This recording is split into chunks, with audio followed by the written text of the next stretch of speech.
한 주간도 잘 보내셨습니까? 예, 우리 항상 주님 앞에 나올 때 경건한 마음과 또 거룩한 우리의 마음가짐을 가지고 예배에 참여하여서 주님의 기쁘신 뜻을 쫓아 예배하는 저와 여러분 되시길 주님의 이름으로 축원합니다. 할렐루야. 날씨가 춥죠? 예, 오늘까지 춥고 이제 추위가 오면 항상 사시사철이 있기 때문에 추위를 통해서 따뜻함을 기대하게 됩니다. 기대한 대로 봄날은 오게 되어 있습니다. 봄날 기대하면서 우리 하나님 말씀에도 우리에게 얼어붙었던 마음들을 녹여주는 귀한 말씀 되기를 주님의 이름으로 축원합니다. 할렐루야. 예, 잘 오셨습니다. 인사합니다. 잘 오셨습니다. 여러분, 오늘날 우리는 모든 것을 어떤 효용 가치로만 판단하는 그런 시대에 살고 있습니다. 사실 이것이 나에게 어떤 유익을 주는가, 이런 것들이 우리의 최대의 관심사가 되어버렸습니다. 근데 이런 것들을 성경을 대할 때도 이런 마음을 가지고 대하게 될 때 어떤 일이 발생할까요? 우리는 하나님의 뜻을 좇아 산다고 하면서도 나의 유익, 내 중심으로 살아갈 때 성경은 왜곡되게 되어 있습니다. 그래서 이 왜곡된 나의 마음으로 성경을 보게 되면 우리의 기대가 어떻게 성경 속에 나타나냐면 나의 자아 실현이나 혹은 심리적인 위안이나 혹은 가정의 번영 같은 것으로 해석하게 됩니다. 하나님은 우리를 위하여 좋은 것을 해준다고 했는데 어떤 것이 우리에게 유익한 것인가를 챙기게 되는 것이죠. 여러분, 이런 마음이 들지 않습니까?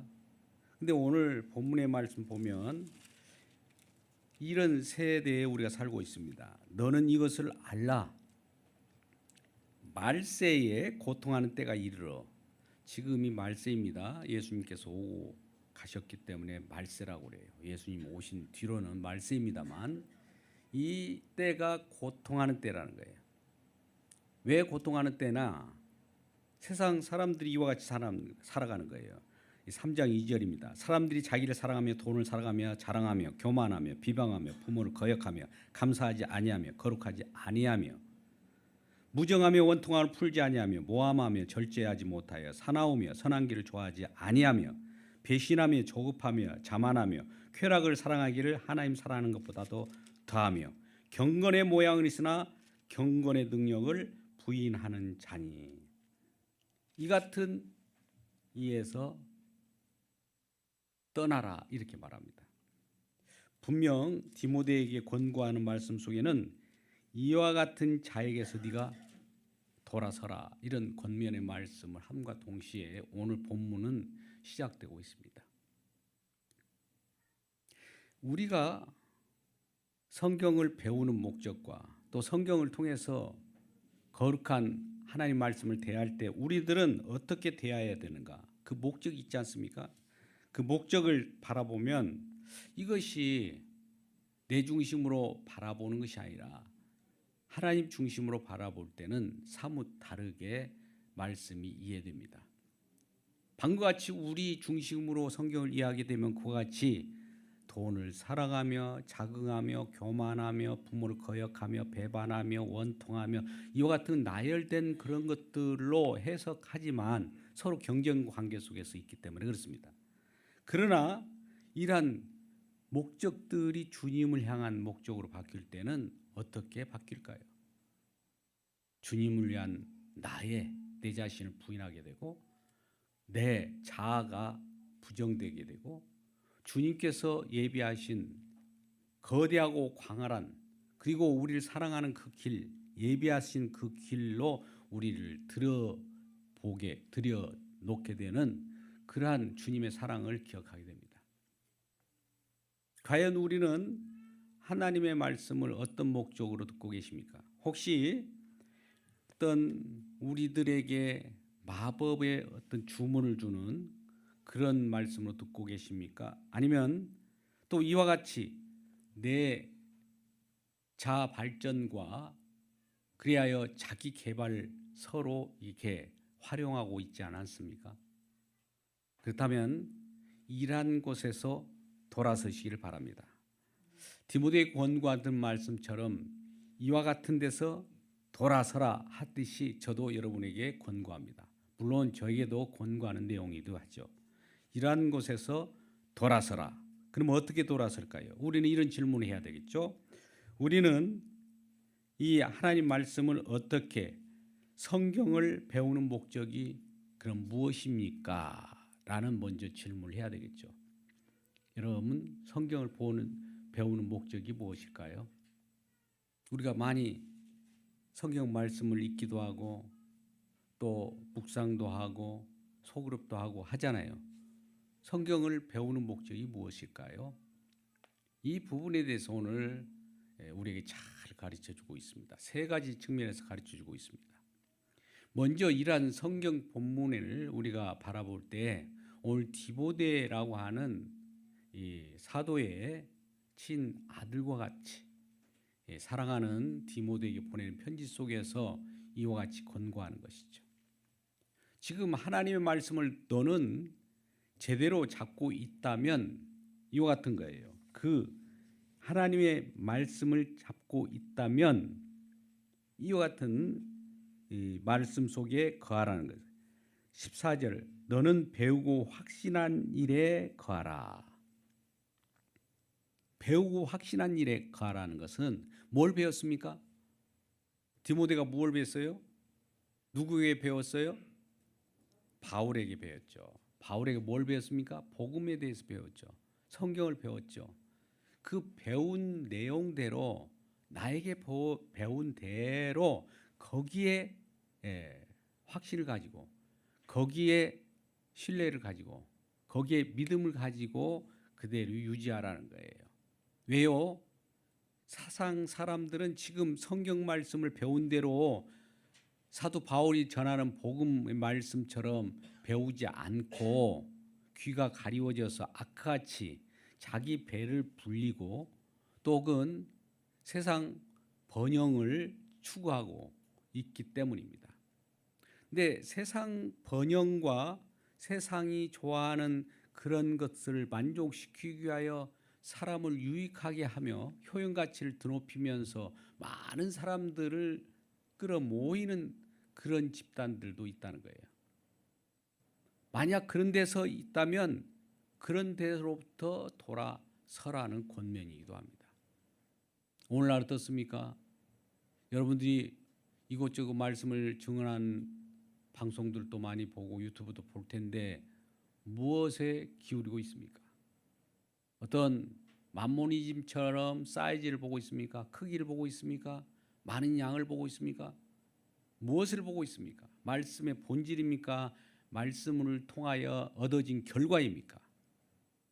우리는 그 마음을 새롭게 해야 합니다.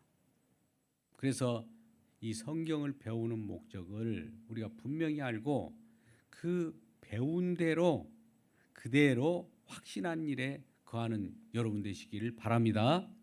할렐루야. 그래서 주변에 어떠한 흔들림도 없이 세상 사람들이 저렇게 예수 믿는 사람들이 저렇게 믿는 거야라고 착각해서 그것이 번영인 양, 예수 믿으면 저렇게 되는 양 착각하면 안 됩니다. 세상은 다른 종교들도 모임을 가지면 무던히 많은 사람들이 모입니다. 광명의 천사들도 이곳저곳 이 복음을 가장해서 많은 사람을 속여서 수많은 사람들이 모여요. 아주 우리가 북한 열병식을 자주 보게 될 텐데 또 혹은 중국 같은 어떤 큰 행사를 할 때 그런 행사에 진군하는 행렬을 보았을 겁니다. 절대 오열, 절대 벗어나는 일이 없이 분명하게 또 앞을 직시하면서 행군하는 그 모습이 얼마나 일사불란합니까? 그런데 많은 이단들도 어떻게 요즘에 모이고 있습니까? 경기장에서 모입니다. 경기장에 수만, 예를 들어서 2만 명, 6만 명 들어가요. 6만 명이라고 하는 그 집단들이 한꺼번에 모여서 일사불란하게 어떤 행동을 하게 되고, 또 무엇인가 그들이 추구하는 신이 있어요. 그러면 야, 여기가 과연 이 규모로 봐도 사람들이 모이는 것이 그냥 모이는 것이 아닐 거야 라고 그런데 빠진다면 여러분들은 생명을 완전히 내어놓는 그런 허접한 가운데 빠지게 되는 겁니다. 그래서 우리가 사도 바울이 전하는 복음, 사도 바울은 하나님의 감동을 받아서 사도라는 칭함을 받고 생명의 복음을 전했어요. 그 말씀대로 우리가 믿고 그 말씀대로 서면 되는 거예요. 근데 말씀을 벗어나서 우리의 귀에 솔깃한 말씀, 사람을 기쁘게 하랴 하나님을 기쁘게 하라 할 때 갈라디아 성도들 같이 사람을 기쁘게 하는 그런 곳에 빠져서 헤어나오지 못하는 우를 범하지 않기를 바랍니다.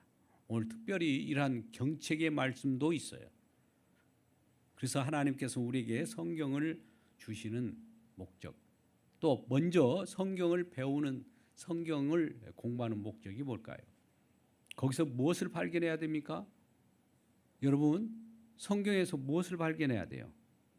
여러분, 우리의 성공입니까? 자기 개발서입니까? 자아 실현입니까? 이걸 발견해야 됩니까? 아니면 누구를 발견해야 돼요? 예수 그리스도예요. 예수 그리스도가 어떤 분이시기 때문에 그렇습니까? 그냥 예수 그리스도를 발견하는 그 자체로 머물러서는 안 되고 예수 그리스도가 어떤 일을 하셨는가? 또 예수 그리스도는 우리와 무슨 관계가 있는가? 그러한 일들이 언제부터 이루어졌으며 지금 어떻게 펼쳐지고 있는가? 이런 것에 관심을 가져야 그 말씀 속으로 들어갈 때 말씀이 저와 여러분을 인도하게 되는 거예요. 말씀이 저와 여러분을 생명의 길로 들어가는 놀라운 그 인도함을 받게 되는 겁니다. 그래서 오늘 본문의 말씀은 첫 번째 12절에서 14절 말씀을 한번 우리 같이 읽어볼까요? 12절부터 14절. 무릇 그리스도 예수 안에 경건하게 살고자 하는 자는 박해를 받으리라. 왜 박해를 받습니까? 악한 자들과 속이는 자들은 더욱 악하여져서 속이기도 하고 속기도 하나니, 그러나 너는 배우고 확신한 일에 거하라. 너는 내가 누구에게서 배운 것을 알라. 자, 무릇 그리스도 예수 안에서 경건하게 살고자 하는 자는 어떻다고요? 박해를 받는다. 여러분, 경건한 삶을 살기를 원합니까? 경건의 모양은 있으나 경건의 능력을 없다고 하는데, 아까 말씀처럼 경건의 능력을 갖고 산다고 한다면 박해를 받는데요. 왜 그럴까요? 왜 당신은 추구하는 것이 예수 그리스도냐는 거예요. 우리와 같이 추구하는 것이 돈을 사랑하고 또 우리의 현 실태를 보면서 우리의 사회 사역을 쫓는 것이 진정한 우리의 성경을 보는 것이 아니냐. 사람들이 자기를 사랑하며 돈을 사랑하며 교만하며 비방하며 경쟁하며 이런 것들도 할 수 있지 않느냐라고 얘기하는 거예요. 여러분, 이 성경이 처세술입니까? 그래서 이러한 우리 주님을 추구하는 저와 여러분에 대해서 세상 많은 예수를 잘못 믿는다든지 예수를 믿지 않는 사람들은 저 사람들은 왜 이래? 왜 사람들은 왜 저래? 이렇게 비아냥거리고 조롱하고 또 왕따 시켜버리는 겁니다. 그러면 저와 여러분이 어떻게 되겠어요? 방금 같이 예수 안에 경건하게 살고자 하는 자는 박해를 받는 거예요. 박해, 핍박을 받게 되는 거예요. 핍박을 받게 된다는 것은 그냥 우리를 어떤 가혹한 고문을 한다든지 그런 차원이 아니라 여러 가지 왕따를 시키는 거예요. 자, 저희들은 그래, 세상 처세술도 모르고 어떻게 산다고 하니까 먹고 살든지 우리가 도와주지 말자, 저들은 내버려 두자 할 때에 자동적으로 그러한 이 물질의 흐름이 빈약해지죠. 그러면 그것도 박해가 되는 거예요. 근데 여러분, 이 세상 것이 누구 겁니까? 주님 것이에요. 주님께서는 누구에게 이 모든 것을 첫 번째 허용합니까? 예수 믿는 사람, 하나님 자녀에게 허락한 거예요. 하나님 자녀가 아닌 자들이 그걸 누리고 있는 거예요. 도덕질하는 겁니다, 사실. 도덕질하면서 도덕질 않고 예수 안에 있는 하나님 백성들이 누려야 할 것을 훔쳐서 자기가 누리고 있는 거예요. 그러면 빨리 반납해야 될 거 아닙니까? 예수 믿는 백성들에게. 그러잖아요? 그거 당연한 거예요. 그러면서 그 예수 그리스도를 믿는 저와 여러분, 하나님 백성들에게 반납해야 되는데도 불구하고 반납하지 않는 이 자체가 반납받아야 할 저와 여러분에는 박해가 되는 것과 같습니다. 여러 가지 힘들죠? 예수 믿기가. 그렇다면 여러분이 박해를 받고 있는 거예요. 또 많은 사람들이 지나다니면 왜 예수만 믿느냐? 왜 떡도 구해야 할 거 아니냐? 이렇게 하면서 여러분을 조롱할 거예요. 말씀도 중요하지만 떡도 중요하다는 거예요. 물론 떡이 안 중요하고 그걸 논하는 것이 아니라 지금 하나님 말씀은 지금 우리들에게 뭘 말하고자 하는 겁니까? 하나님의 생명의 길로 인도하는 그 말씀을 하려고 하는데 세상 것으로 하나님 말씀을 떨어뜨린 거예요. 땅에 떨어뜨린 거예요. 하늘의 말씀을 땅에 떨어뜨려 버린 거예요. 그렇게 사용하는 자들이 하나님의 말씀도 없인 여기거니와 하나님의 말씀을 지고 있는 저와 여러분도 없인 여기는 꼴이 되는 겁니다.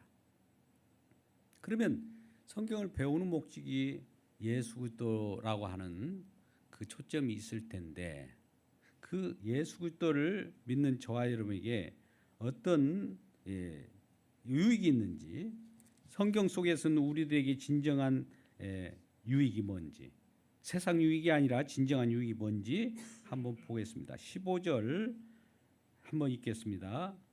시작. 또 어려서부터 성경을 알았나니 성경은 능히 너로 하여금 그리스도 예수 안에 있는 믿음으로 말미암아 구원에 이르는 지혜가 있게 하느니라. 또 어려서부터 성경을 알았대요. 누가? 디모데가. 디모데의 부모님과 조모가 있어요. 할머니도 있고. 근데 그 어머니나 할머니는 유대인입니다. 근데 아버지가 헬란이에요. 루스드라 안디옥, 비스디안 안디옥 지역에 사역을 할 때 디모데를 만나게 되었었는데 그 디모데가 그때 어렸을 때부터 물론 사도 바울을 만나기 전부터 유대인으로서 성경을 배웠을 거예요. 어려서부터 성경을 알았나니. 근데 이 성경을 알았다고 하는 성경은 그러면 성경을 알면 우리에게 무슨 어떤 은혜가 있을까요? 그것이 성경은 능히 너로 하여금 성경을 보고 있는 너로 하여금 그리스도 예수 안에 있는 믿음은 어디 있어요? 그리스도 예수 안. 예수 안은 어디에서 어떨 때 예수 안이 형성된다고 그랬습니까? 완료할 때. 어디서 완료했어요? 십자가에서. 뭘? 대속에. 주님께서 우리의 죄의 악 때문에, 허물 때문에 그 대리 형벌을 받았을 때, 그 모든 것을 완료했을 때, 그 완료의 영역 안에 믿음이 들어있어요. 예수 그리스도 안에 믿음이 있다고요. 그 믿음으로 말미암아 구원에 이르는 지혜가 있게 하라. 뭐 믿음 안에는 구원이 있죠, 당연히. 믿음을 우리는 단지 예수 믿으면 구원받아 이 말은 예수 그리스도 안에 어떤 것을 주님께서 이루어 놓은 것이 있어요. 먼저 만들어 놓은 것이 있어요. 우리 주님께서 그 일을 하시기 위하여 엄청난 희생과 수고를 했습니다. 고난을 받았어요. 목숨까지 벌어서 죽음으로 몰리면서 세상 사람들이 비난하고 저주하고 하는 그 저주의 형벌을 직접 받아서 완성한 세계입니다. 그 속에서 믿음이 나와요. 그 속에서 믿음으로 인하여 구원이 이르게 되는 것입니다. 그래서 성경을 안다는 것은 성경에서 그리스도를 발견해야 돼요. 그럼 그리스도는 어떤 그리스도냐? 진정으로 분명히 말하지만 사도행전 2장 36절의 말씀처럼 너희가 십자가에 못 박은 예수 그리스도입니다. 우리가 십자가에 못 박은 예수 그리스도예요. 나는 십자가에 못 박은 적이 없어. 나는 예수님이 오신 이후에 태어났기 때문에 아무 관계가 없다라고 한다면 그것이 잘못된 생각입니다. 우리는 갈라디아서 2장 20절 말씀 가운데 내가 그리스도와 함께 십자가에 못 박혔어요. 우리는 시간과 공간을 초월해서 진정한 성령을 받았기 때문에 이란 사실을 알게 되는 거예요. 아직 성령을 우리가 만약 받지 않았다면 시공간을 초월해서 하나님 하신 일을 알 수가 없어요. 시대별로 분석해서 아직 때가 오지 않았다고 하면서 저들은 아직도 메시아를 기다리고 있을 겁니다. 그러나 우리는 이미 오신 주님으로 말미암아 성령이 우리 안에 저와 여러분의 부음받아서 이미 하나님을 아는 지식과 하나님을 아는 여러 지혜, 능력이 임하였기 때문에 우리 주님께서 우리를 위하여 우리 때문에 우리가 죽어야 하는데 대신 죽으셨다는 것을 알게 되는 겁니다.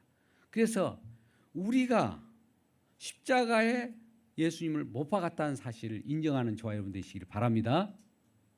그래야만 여러분의 대 속에 은혜가 펼쳐지게 되고 믿음으로 말미암아 구원이 혜택이 들어가는 거예요. 그런 우리가 십자가에 못 박은 예수를 하나님께서는 주와 그리스도가 되게 하셨다. 만왕의 왕, 만주의 주가 되게 하셨다는 거예요. 이것을 믿는 자마다 구원에 이르는 줄 믿기 바랍니다. 할렐루야. 또한 두 번째는 모든 성경은 16절입니다. 하나님의 감동으로 된 것으로 교훈과 책망과 바르게 함과 의로 교육하기에 유익하니. 모든 성경은 어떤 성경의 일부분이 아니라 성경 전체예요. 성경 전체이자 부분이기도 하고 부분은 전체로 해석했다. 그러면 전부가 한 줄거리가 될 거예요. 모든 성경은 뭐라고 한다고요? 하나님의 감동으로 된다. 하나님의 숨결로, 하나님의 호흡으로 됐다는 거예요. 하나님, 데오, 푸뉴토스, 하나님의 영으로 됐다는 거예요. 하나님의 감동이라는 거 그런 뜻이에요. 성경은 지금 우리가 보고 있습니다. 이거에 이런 것들이 어떻게 기록됐느냐? 하나님의 감동으로 기록됐어요. 하나님의 감동으로 기록된 성경을 우리가 날마다 배우고 참여하시기를 주님의 이름으로 축원합니다. 그러면 성경은 하나님의 감동으로 된 것이기 때문에 네 가지의 우리 안에서 역사합니다.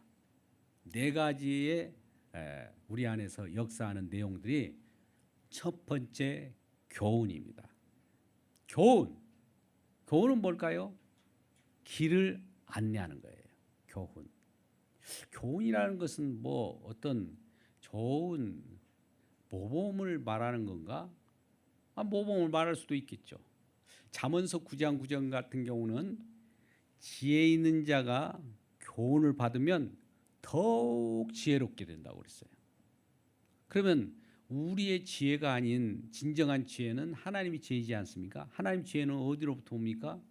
하나님 지혜와 하나님의 능력은 하나님의 하신 일에서 분명히 나타나게 돼요. 예수 그리스도로 나타나게 되었었죠. 하나님 지혜는 어디에 나타난다고요? 예수 그리스도로 나타난다고요. 그래서 예수 그리스도를 바라볼 때 이 길이 예수 그리스도를 바라보는 그 길이 참된 길이에요. 예수 그리스도께서는 이와 같이 말씀합니다. 요한복음 14장 6절 말씀, 내가 길이요 진리요 생명이니. 어디로 향하는 길입니까? 아버지에게로 향하는 길이에요. 그 길을 안내하는 그 지혜를 안내해 주는 그 자체가 교훈이에요. 두 번째는 우리 그 다음에 뭐라고 합니까? 책망이에요. 이 책망. 여러분 책망을 들을 때 우리는 불쾌함을 느낍니까? 아니면 책망도 하나님의 우리 사랑하는 은혜라고 여겨집니까? 여러분 자녀들을 어떤 잘못을 할 때에 그냥 내버려 두는 것이 좋습니까? 아니면 책망하는 것이 좋습니까? 이 하나님의 책망을 받지 아니하는 자는 사생자라고 그래요. 하나님 자녀가 아니기 때문에 내버려 두는 거예요. 무관심해요. 여러분 전도도 하지 않고 말씀도 전하지 않고 예배 관심도 없게 자녀들을 키우고 있습니까? 그렇다면 사랑하지 않는 거예요. 사실은 사랑한다고 하면서도. 사랑하는 자를 우리는 그들에게 책망해야 됩니다. 뭘 책망합니까? 뭔가 우리 주님을 향하는 길에서 벗어났다든지 주님을 향하지 않는 반대길로 간다든지 할 때는 책망해서 주님을 향하라고 하는 것이 주님이 옳은 길이니까 주님을 향하라고 하는 권고하는 내용들이 진정한 부모로서 할 일이 아닙니까? 부모도 자녀들에게 그와 같이 책망을 해요. 하나님께서도 우리를 책망하는 내용들이 성경의 내용이 다 있어요. 성경은 우리의 뭘 얘기합니까? 책망을 해요. 책망 속에서 우리는 뭘 알게 됩니까? 우리의 비참함을 알게 돼요. 우리가 어떤 존재인가를 아는 거예요. 존 칼빈은 이와 같이 하나님을 알고 나를 안다. 똑같은 동일시예요. 하나님 말씀이 우리를 책망으로 듣기 때문에 내가 성경 말씀을 이렇게 보니까 내 자신이 어떤 자임을 알게 돼요. 이야, 나 같은 비참한 자가 없구나. 내 존재 자체를 하나님 앞에 내놓을 것이 아무것도 없다는 걸 알게 될 때 궁의를 구하는 거 아닙니까? 하나님 은혜를 구하는 거 아니겠어요? 시편 같은 경우도 이 150편까지 있지만은 그 중에 이 5장 같은 경우가 이 하나님 앞에 탄원하는 거예요. 우리가 이와 같이 비참함이 우리의 비참함 속에서 우리를 건지소서라고 하는 하나님께 간구하는 그 기도, 탄식의 시편이에요. 근데 우리 주님께서 그러한 것들을 하나님께 청원하고 탄식하고 아뢰를 때에 우리 주님은 내 자신을 아는 우리들에게 주님께서 물론 이것도 알게 하셨겠지만 하나님이 내가 여기 있다라고 우리에게 다가오시는 분입니다. 여러분 우리 주님이 멀리 계신 것 같고 안 계신 것 같습니까? 그러면 내 자신을 먼저 책망하는 말씀으로 듣고 내 비참함을 알 때 내 자신이 부인되고 내 자신이 부인되었을 때 내 존재가 약해질 때 내 자신이 사라질 때 주님이 들어오게 되는 거예요. 할렐루야. 우리는 모든 우리 자신을 죽음에 넘겨주어야 우리 예수 그리스도가 우리 가운데 풍성해져요. 고린도서 4장 10절의 말씀이 그러지 않습니까? 날마다 우리는 죽음에 넘기운다는 건 내 자신을 부인한다는 거예요. 내 자신이 펄펄 살아서 자아 확장하고 자존심 확장, 어디 가서도 지지 않고 네 자신이 잘났다는 맛으로 그것이 너의 존재 목적이라고 하면서 이렇게 산다는 것은 그리스도인이 있을 수 없는 거예요. 세상 사람들이 그걸 원하는 것이죠. 그러다가 꺼져가는 안개가 되는 겁니다. 그런데 우리는 이와 같은 성경은 하나님의 호흡으로 되어 있기 때문에 이와 같이 우리를 책망하는 말씀이기 때문에 쓴 약처럼 우리가 그것을 먹지만은 정말 우리 속에는 건강을 유지하고 우리가 하나님의 사람으로 온전하게 되는데 유익하다는 겁니다.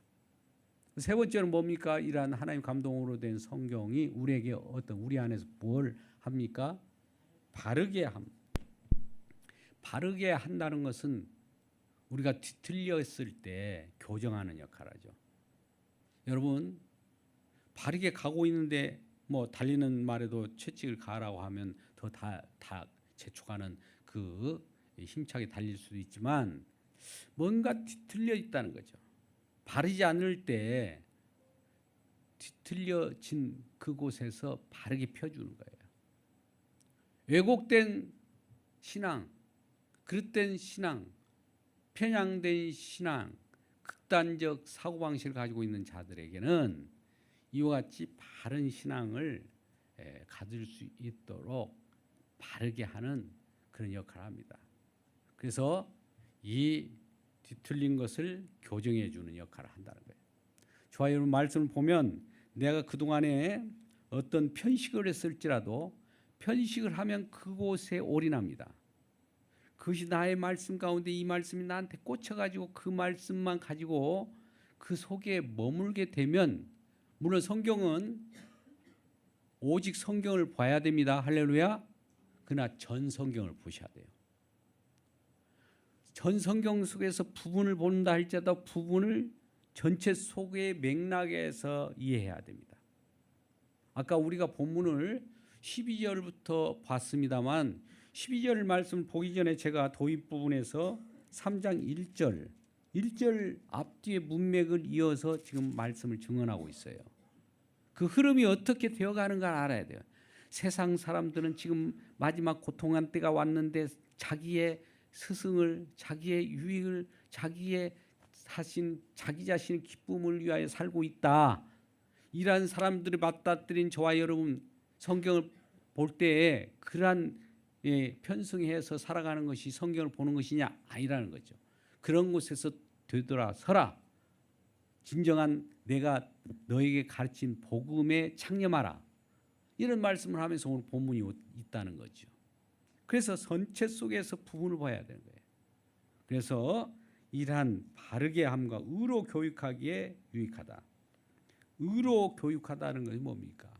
하나님 나라는 의의 나라예요. 먼저 그의 나라와 의를 구하시기를 주님의 이름으로 축복합니다.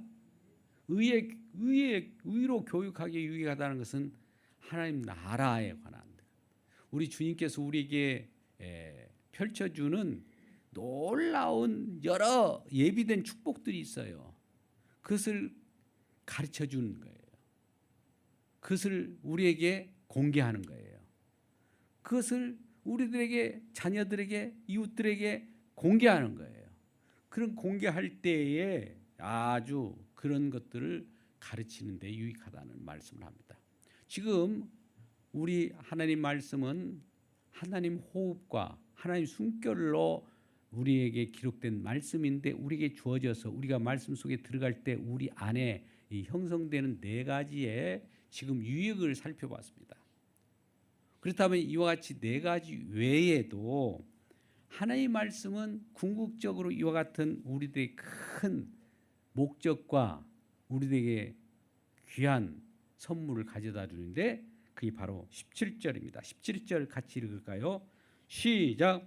이는 하나님의 사람으로 온전하게 하며 모든 선한 행할 능력을 갖추게 하려 함이라. 저와 여러분에게 하나님의 사람, 저 사람 하나님 사람이야 라고 누구라도 이와 같이 칭찬을 듣는다든지 누구라도 그렇게 여기게 하는데 부정함이 없다, 이거 말입니다. 하나님의 사람으로 온전하게 한다. 여러분, 저와 여러분이 온전합니까? 온전하지 않습니까? 우리는 온전하지 못하죠. 온전하신 분은 누굴까요? 우리 주님이셔요. 그러면 우리가 온전하는 방법은 뭘까요? 우리 또 온전해 봅시다. 됩니까? 어떻게 할까요? 우리는 온전하신 분의 의탁에서 사는 것이 온전한 거예요. 여러분, 우리는 하나님 말씀을 지킬 수 없죠. 그러면 지킬 수 있는 방법은 무엇입니까? 그 말씀을 지키신 분의 의탁해서 사는 것이 우리가 말씀을 지키는 겁니다. 이걸 믿음이라고 하는 겁니다. 할렐루야. 마찬가지입니다. 온전하신 분은 한 분밖에 없어요. 우리 주님이 온전하세요. 그러니까 우리는 그 온전하신 그분, 더 나아가서 완전하신 그분에게 기대고 그분의 우표처럼 딱 붙어서 살아가는 것이 저와 여러분이 온전함입니다. 내 자신이 온전한 것이 아니에요. 주님이 온전한 거예요. 주님이 온전한 것에 내가 붙어 있는 거예요. 그래서 이러한 붙어 있는 자들을 세상 사람 볼 때 저 사람은 온전한 자야, 온전한 사람이라라고 하는 거예요. 누구를 보고 온전하다고 합니까? 그 안에 있는 예수를 보고 온전하다고 해요. 그 안에 온전하신 주님을 보고 온전하다고 하는 것이지 저와 여러분은 뭐 온전할 수가 없어요. 곧 있으면 후패예요. 날로 겉사람 후패하지 않습니까? 온전한 것도 아무것도 없어요. 여기저기 지끈거리고 세월이 가면 이곳저곳 아파하고 또 여러 가지 흐릿해지고 그러지 않습니까? 그게 어떻게 온전할 수 있어요? 온전한 거 아니잖아요. 그러나 그 안에 계신 우리 주님은 아픔도 없어요. 슬픔도 없어요. 이제는 모든 것들이 우리 주님께서 그런 것들을 우리를 위하여 대신 그 아픈 흔적도 있었고 슬픔도 감당하셨고 저주까지 받으신 그분이었습니다만 지금은 이러한 그 고난 받으시고 죽으신 우리 주님을 하나님께서 주와 그리스도 영원한 만주의 주 만왕의 왕으로 만드셨기 때문에 그분은 우리 안에 계시면서 우리의 슬픔을 이전에 감당했던 모든 것들을 알게 하시고 우리로 하여금 우리의 고통 속에 우리가 있을 때에다도 그것에서 견딜 수 있는 그 인내를 가르쳐주게 되는 겁니다. 그래서 이러한 주님이 온전하기 때문에 그 온전하신 주님을 모시는 저와 여러분도 온전하다 여김을 받는 겁니다. 할렐루야. 온전하다 여김을 받는 거예요. 우리 자신이 온전한 거 아닙니다. 착각하지 마십시오. 주님 때문에 우리 사는 거예요. 그러니까 그러면 또 그뿐만 아니라 우리를 선한 능력을 행한 준비를 하게 하신 거예요. 저와 여러분은 선할 수 있습니까? 없습니까? 아까 나의 비참함을 알게 한다고 했죠. 성경은 선한 능력이 하나도 없어요. 우리 때로 한두 가지는 선한 능력을 행할 때도 있죠. 그러면 그것이 선한 겁니까? 하나님의 법과 하나님의 율법은 완전을 요구하는 거예요. 그 중에 일부를 지킨다고 해서 온전한 것이 아니요. 그분을 일부를 우리가 수행한다고 해서 그 실천한다고 해서 다 지켰다고 할 수 없는 거예요. 그래서 우리는 그런 하나님의 법도 지킬 줄 모르는 그런 자들입니다. 또 선할 수도 없어요. 이건 도덕적인 얘기를 하는 것이 아닙니다.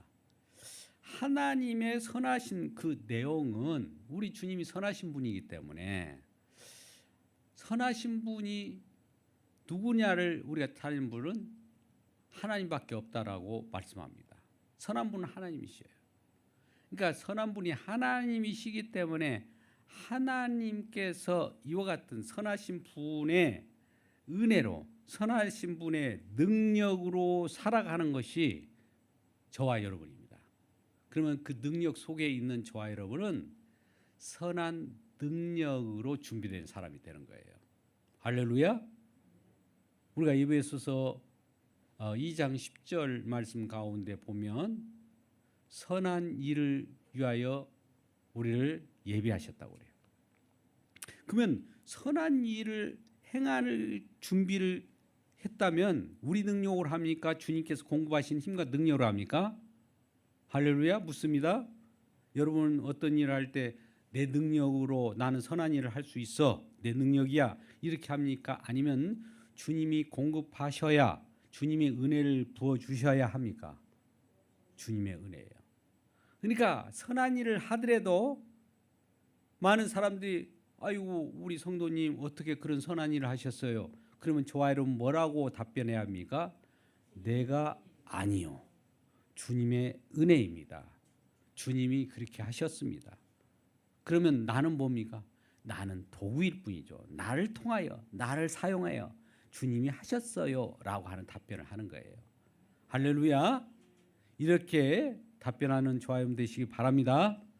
우리 주님께서는 모든 공로를 우리가 가로채지 못하게 그렇게 장치를 해놨어요. 하나님도 미친 장사를 하지 않습니다. 할렐루야. 저 여러분을 도구로 사용하는 거예요. 우리는 하나님을 도구로 사용하고 싶죠. 하나님을 도구로 삼아가지고 아까 마법의 주문을 넣어서 나의 유익을 구하고 내 중심으로 살라고 하지만 주님은 아니다 이놈아.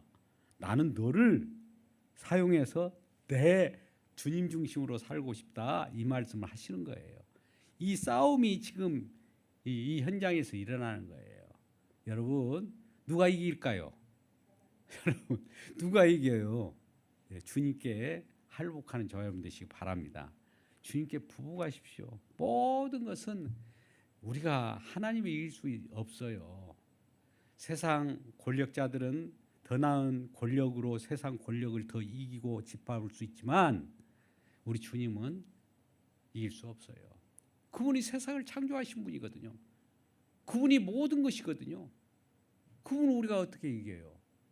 우리는 창조주고 우리는 피조물이고 그분은 창조주고 우리는 구원받은 자고 그는 구원주인데 우리가 이 주객이 전도되면 안 되는 거예요. 신앙생활 주객이 전도되듯이 우리가 믿는 신앙이 있는데 그게 바로 우상을 섬기는 겁니다. 하나님 우상으로 섬기지 마십시오. 그 우상이라고 하는 것은 그 가짜 하나님이에요. 하나님이라는 그 말만 우리가 되뇌일 뿐이지 실제로 있지도 않아요.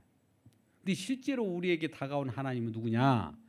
하나님은 계시를 통해서 계시의 내용인 예수 그리스도를 통하여 대속의 은혜를 통해서 우리에게 구원을 주셨어요. 할렐루야. 구원을 주실 수 있는 것은 뭡니까?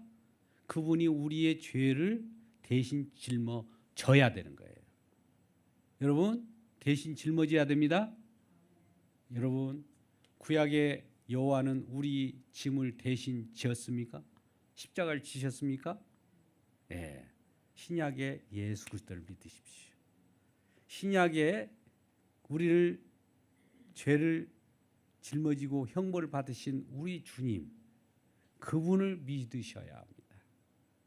그래서 그 안에 있는 것이 그리스도 아니고 그 속에 믿음이 있어서 믿음이 우리를 구원을 주고 또 우리를 온전한 사람 그럼 내가 온전하다 이렇게 내 마음속으로 교만한 마음을 갖지 않고 항상 경건한 마음으로 겸손한 마음으로 우리 주님을 모시는 우리들은 주님의 종이어야 돼요. 겸손해야 돼요. 모든 건 주님이 내 안에서 일을 하고 계시는 걸 알아야 됩니다. 우리가 이 빌립보서 4장 13절 같은 능력 주신 자 안에서 내가 모든 것을 할 수 있느니라라는 것은 내게 능력 주신 자가 우리를 활용해서 그 일을 하는 거예요.